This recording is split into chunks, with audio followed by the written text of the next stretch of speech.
but it does put some strain on the tear ducts. I'm David Canfield with The Hollywood Reporter. Thank you all so much for being here. Really special movie. We're gonna have a great conversation. First person we've got here is Mr. Joe Alwyn.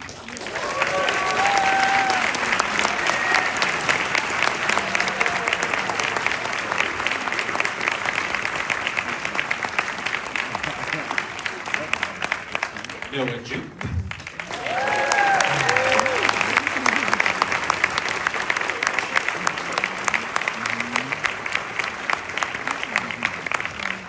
Jacobi Jupe.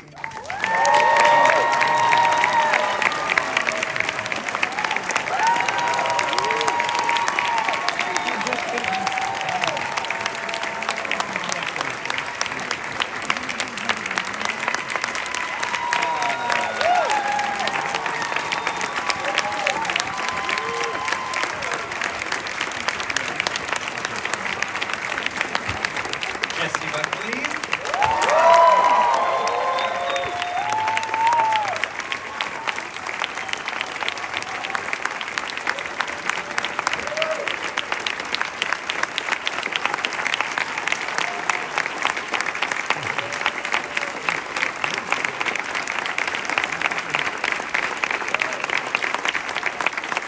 And leaving right here, Chloé Zhao.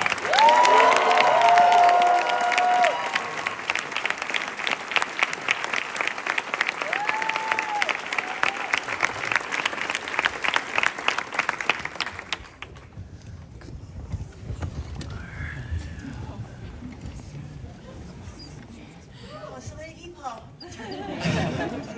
You're coming.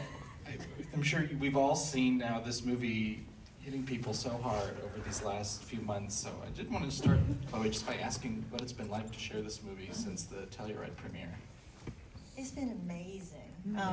I see this process as integration. You know, making this film is like going to the forest and down a huge ayahuasca ceremony. No, I actually haven't, but I would like to one day. But I heard it's life changing. But you also got so much download. You know, you carry so much, and then now you have to go back into the real world. So every person I talk to, every screening I go to, every person I hug, feels like I get to integrate a little piece of that experience. So it's actually really crucial and vital. Very happy. Broadly, I wonder if you could talk a little bit about the way you work with actors, your relationship with these wonderful actors, what it's been like to, again, share the movie, but also what it was like to assemble this company. Never again. We really don't like each other, guys. I don't know. I think casting is a big part of it. You know, once we cast the right, you know, these guys, and that's my job is half done. And then Jessie would say at Q&As that my superpower is disappearance. Is napping in the tent and alone. No, but it's true. You know, I think I'll just I sum it up really in a simple way that I ask my actors to come to set every day to hold the tension between consciousness and unconsciousness, between knowing and not knowing, and to be or not to be, and to hold that tension and sit in it and wait for the answer to arrive of that question, right? And it's extremely uncomfortable because that means being present moment after moment and letting go any idea they have of what their character should do in this scene. Jessie, what do you Jessie, what do you remember about your first conversations about Agnes and what this project would entail, this role? Well, we had a first conversation probably about Agnes before I had ever even known I was going to play Agnes, read the book, or knew that Chloe's making a film about Hamnet. We met after Telluride for breakfast. She had turkey sausages. and Very important detail, guys. Only have 20 minutes. And unbeknownst to me, probably Chloe knew exactly what she was kind of cooking, but we were talking about death, which I do with all directors. I guessed about a language and womanhood and mysticism, so we were kind of stepping into the river just by being with each other before I'd even met the material. And then after that meeting, I got sent the book, and that was just like an earthquake, you know, through me. And the process of discovering her is still ongoing, you know.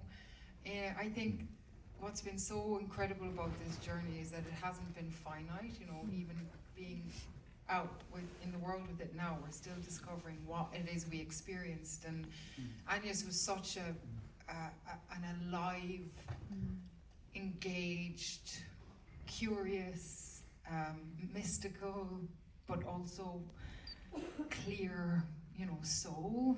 And I think between us, our constant curiosity was about what is this woman's embodied language, and how can we fill her and live with her to make her as present and honest as possible in relation to these amazing other people that are around her. So the love between these characters, I think, is so important to the beauty of this movie. I'm curious when you all started working together as an ensemble, if you had any rehearsal time, and then what it looked like particularly to build a family with Paul, who is sadly not here because he's making a few Beatles movies, in case you have not heard. And of course, Jacobi here. Oh no, I'm sorry. I was so sorry. It was a question for Jessie. You're okay. Sorry. Honestly, I think that being in this family really changed my life, honestly. This whole experience was and still is incredible. I think that working with such incredible people, everyone, I think that it's you know, you can't really put it into words, the experience that I've had, really. Stop being so cute. That's just because I get all the attention. I'll beat you up later. I will actually beat you. So for those who don't know, these guys are brothers. Just to add a little context. I'm curious who of the two of you was cast first, and when you found out you'd be starring in the movie together. Me.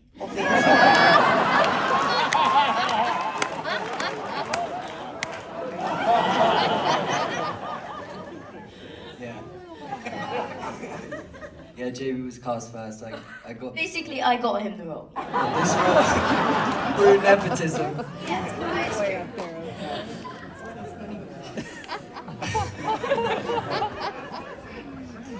So Noah, when did you find out you were coming into this film, and how was the role essentially of Hamlet described to you? To me, it was described. Yeah, it was described on a call with my mum and Chloe, who were trying to secretly hide in a tent so Jacobi wouldn't hear them.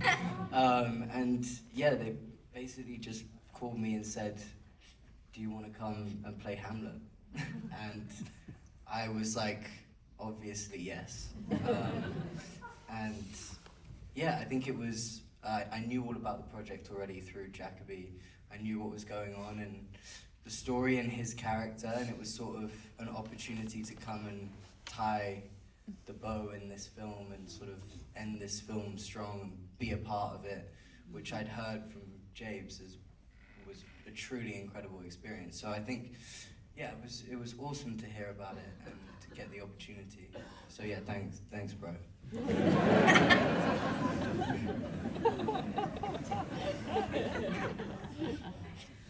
I love that. Joe, I want to talk a little bit about the heavier moments of this film, and you're present for a number of them. And I wonder what you could just say about what the set felt like on those days, what it was like to work with these actors and kind of be able to hold that and work through that, and also all of you giving these really powerful performances even when it is so hard to watch at times. Yeah, it's obviously, there's a lot of heavy moments in the film, but I think if you're with people that you trust, and if you're with someone leading it like Chloe and people like Jessie, then you feel very safe being in those spaces. And actually, it was very light on set. Too light sometimes. And I mean, I'm sure these guys have spoken about it a bunch, that Chloe would do dance takes after the particularly heavy moments. So at the end of the day, after you've done or been present for these significant moments of deaths or births or whatever it might be, she'd blast music and you're all dancing around to Rihanna at the end of the day. So it was a real mix of highs and lows, but yeah, I think when you're with people that you love and you feel safe with, it's you're in it for those moments, and then you're out of it, and it actually feels really lovely and special. Jacobi, I saw you react there. What were the dance takes like? My favourite part of the shoot. So it was a Wednesday. It's not dance take day. So I go to Chloe, give me a break, because I've just died, and I need some relief. Please. So she said okay, and I said I've already got a song, and she went okay, and I went Staying Alive. Just to say, this dance isn't just like, turn on the music. No, it's choreographed. So the camera's rolling and we play the scene, and as normal. And then some point of the scene, the music will come up, and they will dance themselves out of the scene. It's a proper commitment. Jessie, I would imagine for as deep places as you have to go, that kind of levity on set was very important. Oh, yeah. I mean, I think it's essential. Like, you have to have the lightest of touches with whatever you're creating. Have intention, but keep it light. And whenever anything gets too heavy, it gets too stuck. And you've spoken about this, like, about people coming back from war and dancing around the fire and sharing their stories. And it's all part of it, you have to, and so much. Even those dance takes, that made us more of a family in some ways. It gave us a sense of each other with each other, and just a kind of simpleness to it all.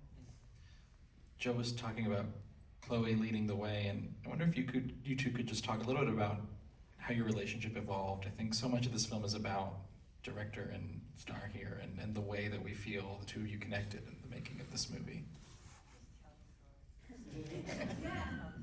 The beginning. Oh, if that's what you're going to do, otherwise. I wasn't necessarily. You don't want me to? Okay. Well, it's, an actor and director relationship can be many things. And sometimes you come into a project and you really realize that, this has come so deep within you that I am really a conduit for you in some way. And I have to meet it halfway and find myself within your language and metabolize myself within your language. And that's been some of my experiences. But I guess what happened with Chloe and me is something where we met each other in equality.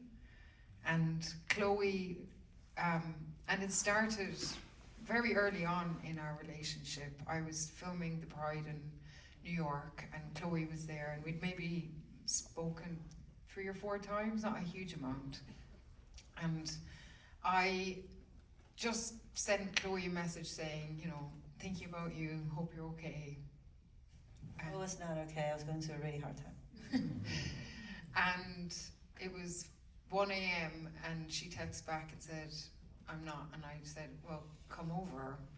And so at 1 a.m. I opened the door and the two of us kind of fell into each other's arms, sat on the couch all night, chatting, sharing the deepest parts of ourselves with each other. And I've never really, I guess, you know, there's sometimes a hierarchy between actor and director where you feel, you know, the story is the place in between you and you're meant to kind of, I don't know, navigate yourself around that thing. But this was just, I show you my heart, you show me yours, and all of this will feed into the story that we're going to be brave enough to be seen through in this story. And look, this woman is fucking amazing.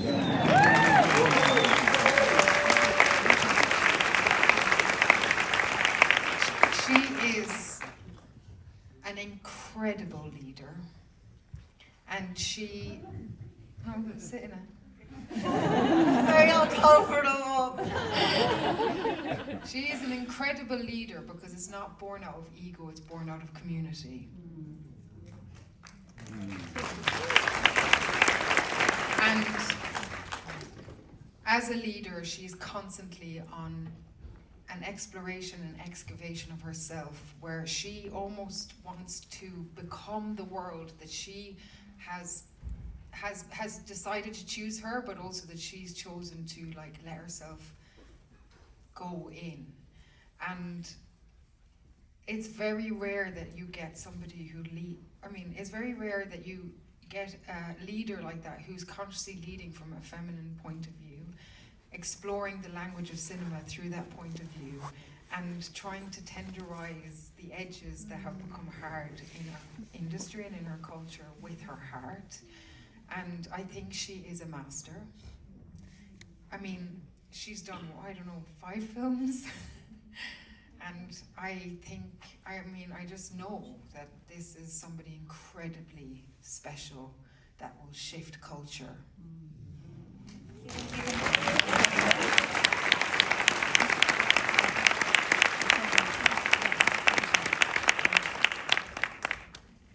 I want to put Jacobi on the spot a little bit, Chloe, and ask you about casting. I'm going to ask Chloe about you, because I think that, you know, it's a lot to hold with Hamnet, and what he brings to it is so beautiful. I'm asking Chloe to talk You can about. answer if you want. Why you're so great? I think there are 3 things, and we knew if Hamnet is not this one, then we this is it. You know, we don't have a film. It was a huge Nina Gold, our casting director. I think she saw so many kids. But when we auditioned, we did put Jacobi through the ringer auditioning. And you know, is that the right phrase? Yeah, just, you know, it wasn't easy for him because he's such a pro. But it was tough, you know. I threw a lot at him at the first meeting, meaning with his and his parents' permission. I would just say things to him, not always kind, and also surprising him just to see how present can he be. Because I know these other, we're gonna wanna. There's no truth that I'm interested in except the one that's presented itself in the present moment. Even if my conscious mind says that's wrong for the film, I still defend that one. So I need somebody who is present at all times, no matter what happens around him. And Jacobi was like that, and it's not easy, you know.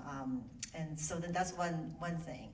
Second thing was that I was sitting there between sessions, and he sat down next to me. He said, "Chloe, I heard you got COVID recently, for the first time. I just want to make sure, are you okay?" And I said, "Yeah." I said, "How are you feeling?" Because, you know, sometimes he leaves symptoms, and then he started to ask me all these questions, and you were, 2 years younger than now, like a little bean, you know, and then I'm looking at him thinking like, this is, Hamnet is like that, you know, he grew up too fast, he has the weight of the world on his shoulders. And then the third thing is something Paul would remind me that I sometimes take it for granted of him, is that how incredible technically incredible of an actor he is. You know, the understanding the nuances in the scene, and at the same time being completely present, is a really, really difficult thing to do. So it was a miracle to watch.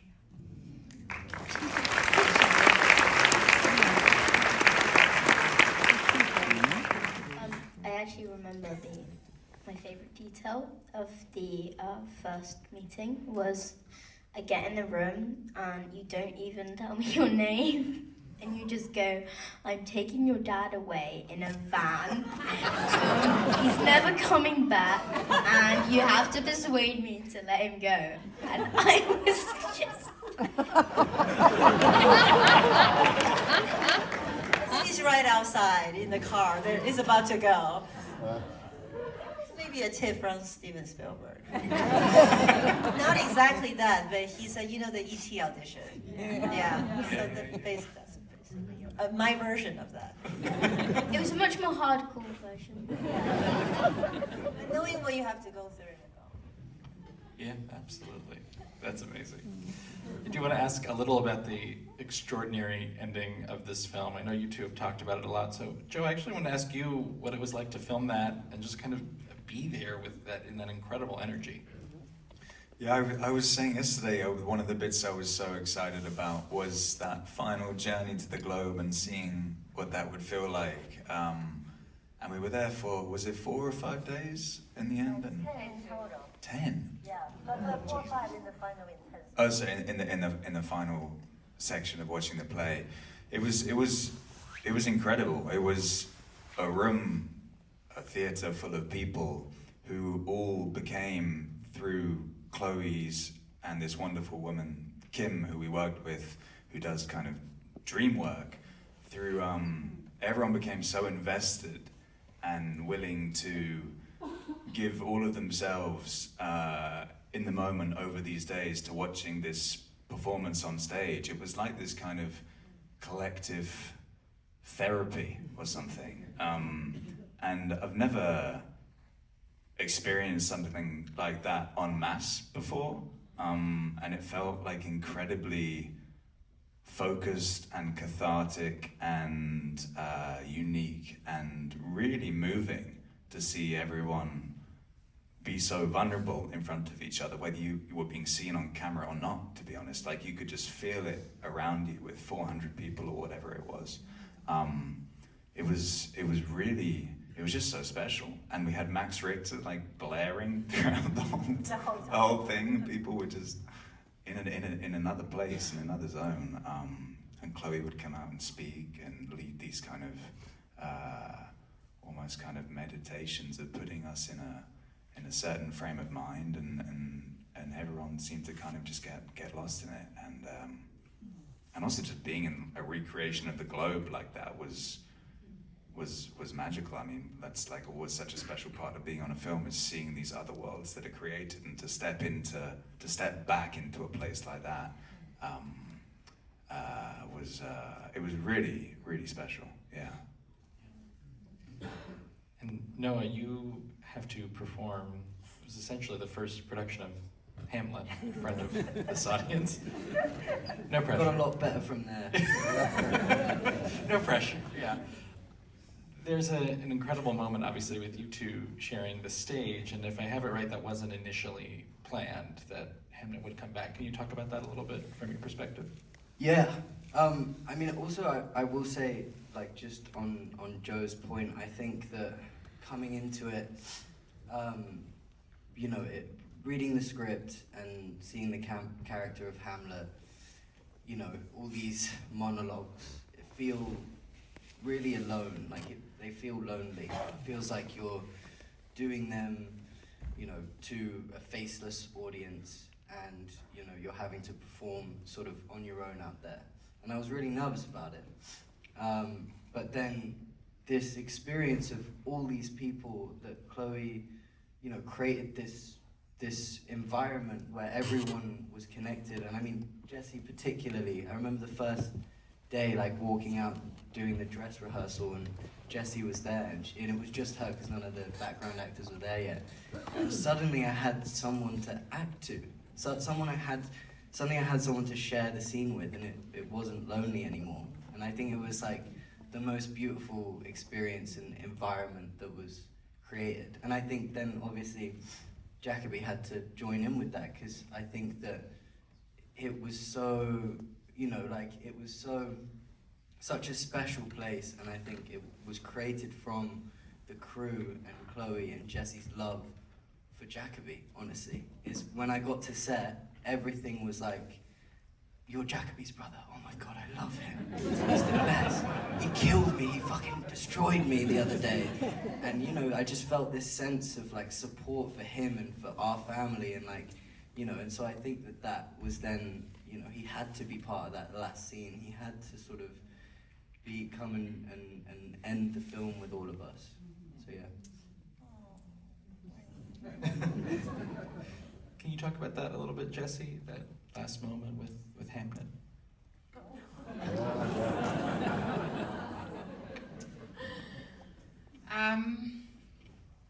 Well, there's a lot of the globe that was. I remember when we were kind of beginning the globe bit. It was very scary. I was very lost, right? You know, when we started shooting that, because I'd gone on this massive journey, and I'd gone on this massive journey with this little man, and with Paul, and with Chloe, and with all the crew, and then you have to go to the globe and kind of pull, you know, bring this story to the next place and hand it over, and being honest, at that time, I also was like, I was really wanting to become a mother for myself, and I wasn't, and that was intense, because, you know, it was about losing a child and looking for a child and not being able to find this child, and we had really, you know, charged our hearts beside each other on this whole journey, and it was almost too much, the globe. Like, it was too much to find a way to navigate myself with like absolute certainty that this is how it's going to play out and blah blah blah. And the first few days I was so lost, and then I realized, of course I'm meant to be lost, because that's exactly what she is. Like, it's too much to try and, you know, contain this grief and find the thing that is lost. And we also didn't know what the ending was going to be. It was an open book. There was no like, this happens here, this, so we were kind of discovering it as we were moving through it. And I don't think he was coming back in any version. Not until a week before the Yeah. the shoot. And so you were kind of navigating yourself towards this moment where she was going to find the thing that had been lost again. And I remember it got to that point, and the void, the trees, and I was looking at Will, at Paul, recognizing what he'd done, like this great act of magic. He'd like taken something that I initially was so angry about, like, how dare you take my grief and give it to people I don't know? And then I realized what he did was he created a portal to transcend that grief through in creating this play. And in that transcendence, it gave me access to the thing that I lost, which was my son. And I remember the moment when Hamnet, Jacobi stepped out of the void for the first time. It was maybe around day 8 of the shoot, and it was... The last 8th of the last 10 days, 2 days before. Yeah, I mean, it was like, oh, I don't know. You know. You just watched it. It may defy words. We are at time, but thank you all so much.